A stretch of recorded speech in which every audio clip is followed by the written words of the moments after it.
Yemo we akwaba and then so Enfambra Ben active so tell the bia is come for the love of the game. I go no hold denti and your best story near best ever can go no home now so best story now person bet I go no home and so you're new to this channel, make sure you subscribe to the channel. Now also what click on the notification bell so that we are Ben TV. Yeah, blue dia there also untimi mx na wonso wonya bi ahye na me bia akoye enso ediama ene Kumasi Asante Kotoko NFA Samuel Uzu the new club my friend Alfire oko na afioga kosi akan enso edion e Saudi Arabia na no honsem na ye di eba enso e ha ya start enfam free Kumasi Asante Kotoko abanche friend Sonya Yakuba entia ye tenese Abranches say dear on Kumasi Asante Kotoko empanning for atnas ya jese omumienu akoben krumu anisa omumienu parties ni mienu no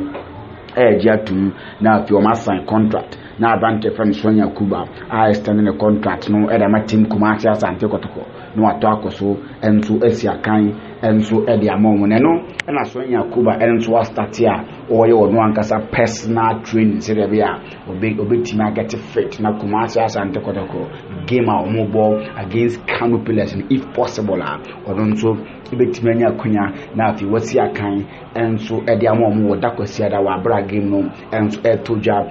Baba Yara Sports Stadium nese Sonya Yakuba so ho nsensema by the air to win ene enso on benactive so ehun nsensem enso enono sa enso na wode wani kiremu enso e wa Kano Pillars aso ya omo wante omo campaign na ukọ Kaduna ene omonso ye training kama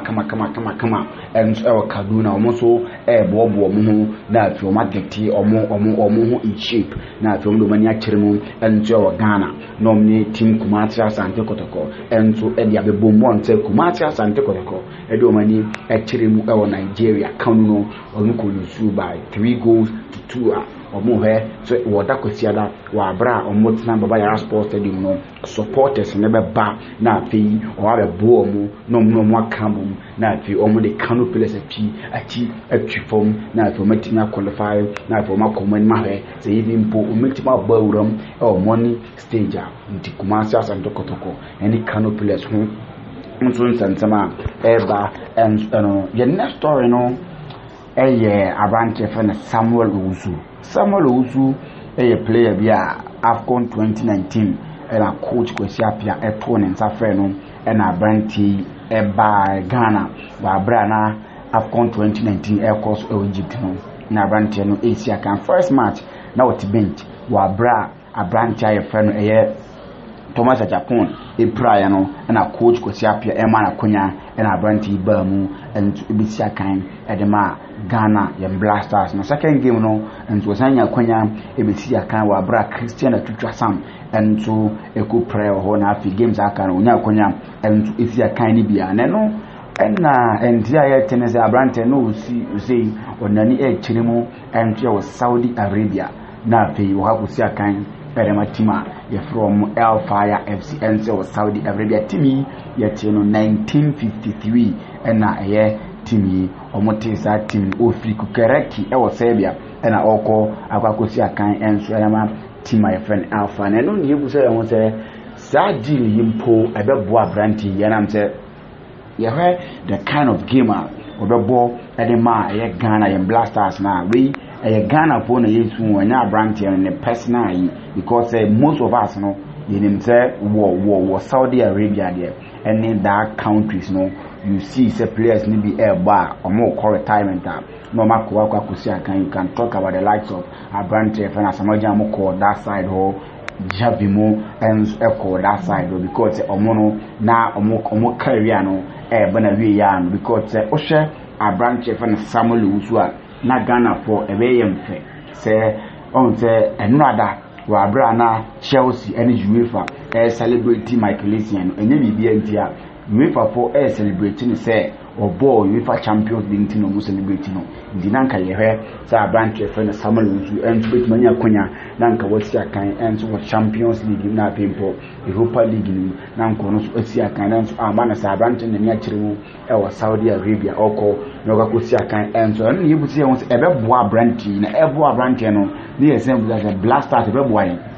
no ko ye players na Black Stars wa asmoja mu anyini dida yumu anyini intinka nkwara na eba no abrante fa na Samuel Ewuzu enso eka ho a enka yeni da na so to obetimi na Black Stars no enso akọ places enso abrante say there wonani achiru enso Saudi Arabia ho na okọ akosi akan enso de amomama ko se iska amanfo say den enso abrante the decision no tiki no ono ni ma to take that decision no one the management ne one out ben one out tunufu no and to decide say ho and on beko na to maka kusi akan and to Saudi Arabia and all the best and I hear share branch ne we cross ne buza nti ebeboa branch na so ebeboa Ghana and Black Stars no am yet to make important so branch say there wa kwa sign 3 years and so at the moment the next 3 years there branch for Samuel Uzu eko na to maka kusi akan and so Saudi Arabian League no and so name sema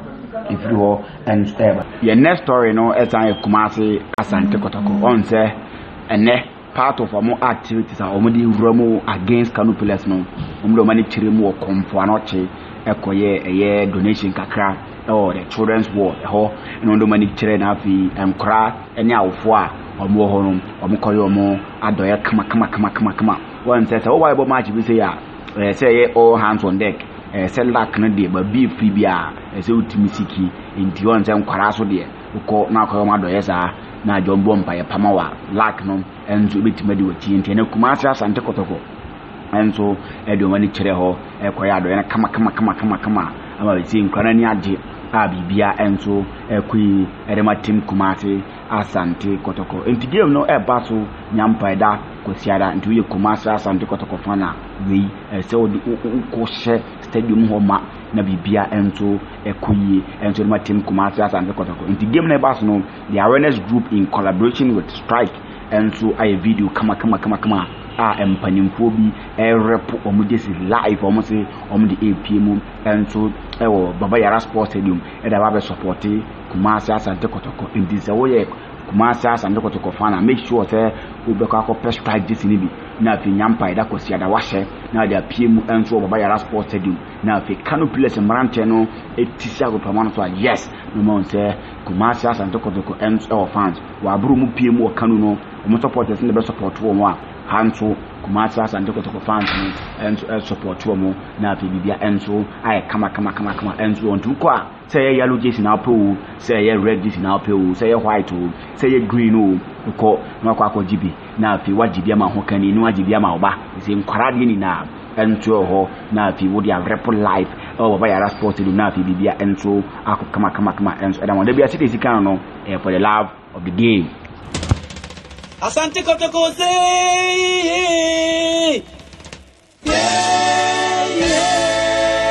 I'm Osman Shen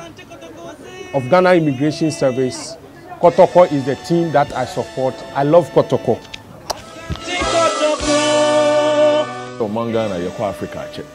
Na Kotoko, Ghana, etimi qualify for Africa. Emma Ghana, any Asante Mani, Kotoko. When it comes to finances and glory, Kotoko takes all for Ghana. Because at the time that Ghana didn't have a league, Kumasi Asante Kotoko was the only club who came out to represent Ghana on the continent.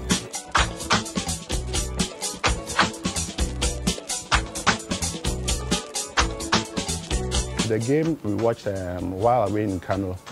I think we are expecting something fantabulous in Kumasi. They are very good side, but not the fabulous in Kumasi. We are winning. Oh, they better come prepared. You know, because they are taking a lot of goals. They should come with a very big basket. They should come. We are waiting for them. Ghana for your dark color binyane say the year for my be show. The kind of players won but no show we support mu nsi odi. Omutwe mu time Kotoko be win game Sunday.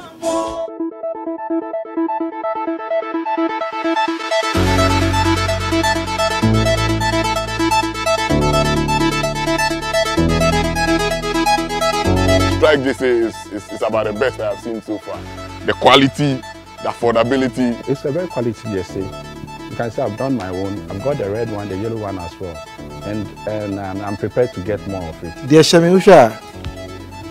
Ijao, and a solid. That's the bags we can see. One price the bags we can get. Based on about that, so you have to you two can see any to me at all. In Tarenzo, any domi continue na any domi fine power. I'll